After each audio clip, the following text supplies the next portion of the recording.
प्रश्न पढ़िए, प्रश्न कह रहा है नीचे दी गई प्रश्न में प्रश्न चिन्ह के स्थान पर कौन सी संख्या आएगी। ठीक है, यहाँ पे प्रश्न चिन्ह है और यहाँ पे प्रश्न चिन्ह है, दोनों प्रश्न चिन्ह पे आपको बताना है कौन सी संख्या आएगी। तो इसके लिए क्या करेंगे, कैसे समझेंगे कि इसको कैसे सॉल्व करना है।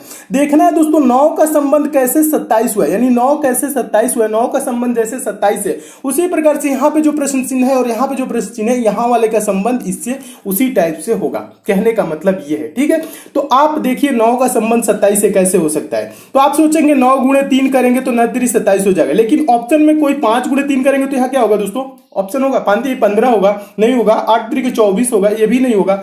15 3 45 होगा, ये भी नहीं होगा। 81 गुणे एक करेंगे तो ये भी नहीं होगा। ठीक है, ये चीज आपका हो रहा है कि नहीं। ठीक है, यहां पे आपका नहीं हो रहा है। ठीक है, तो ये जब ऐसे नहीं हो रहा है तो इस प्रश्न को आप कैसे सॉल्व करेंगे, दूसरे तरीके से सोचेंगे। ठीक है, यानी कि आपका प्रश्न जब ऐसे सॉल्व ना हो तब आप सोचेंगे 9 का संबंध कैसे 27 से है। ठीक है, तो देखिए थोड़ा सा ध्यान से देखिएगा दोस्तों, इस टाइप का हमेशा प्रश्न पूछे जाते हैं, बहुत ही इंपॉर्टेंट क्वेश्चन है।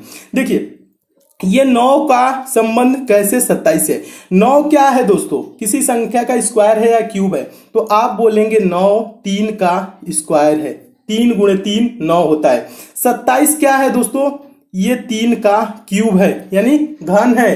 3 गुणे 3 गुणे 3 घन का मतलब होता है 3 3 29 27। ठीक है, यहां पे हुआ क्या है दोस्तों, यानी कि एक 3 का स्क्वायर है, दूसरा 3 का क्यूब है। पहला 3 का स्क्वायर है, दूसरा 3 का क्यूब है।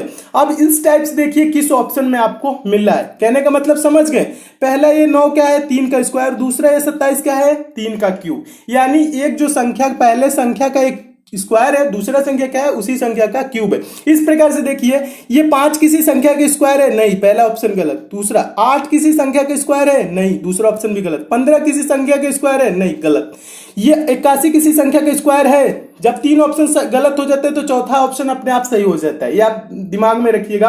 और पेपर में अगर जो आप 3 ऑप्शन मिला लेते हैं तो चौथा ऑप्शन पर आप ज्यादा टाइम ना दीजिएगा, आंसर को टिक करिएगा और आगे चले जाइएगा, यानी नेक्स्ट क्वेश्चन को सॉल्व करिएगा। इस बात का भी दिमाग में आप रखिएगा। ठीक है, बहुत ही इंपॉर्टेंट टाइप का है। ठीक, देखिए ये क्या है 81, 81 किसी संख्या का स्क्वायर है तो आप बोलेंगे 81 9 का स्क्वायर है।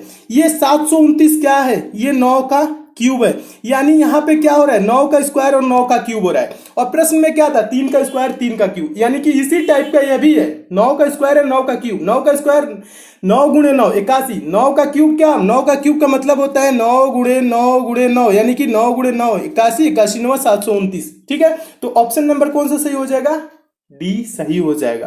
तो मैं उम्मीद करता हूं दोस्तों आप इस प्रश्न को भी आप बहुत ही अच्छे तरीके से समझ गए होंगे और इस टाइप के भी क्वेश्चन आपके पेपर में आएगा तो आप अच्छे से सॉल्व कर लेंगे।